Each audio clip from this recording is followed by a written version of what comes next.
முருகன் பக்தி மற்றும் பாண்டியரின் வீர சரித்திரம் இரண்டும் சேரும் ஒரு மன்னன் வரகுண பாண்டியன்.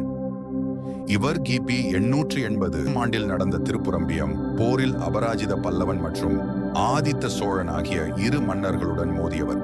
இப்போர் தமிழ்நாட்டின் அரசியல் வரலாற்றில் திருப்பு முனையாக அமைந்தது. வரகுண பாண்டியன் ஒரு வீரர் மட்டுமல்ல, திருச்செந்தூர் முருகன் மீது பெரிதும் ஈடுபாடுடையவர்.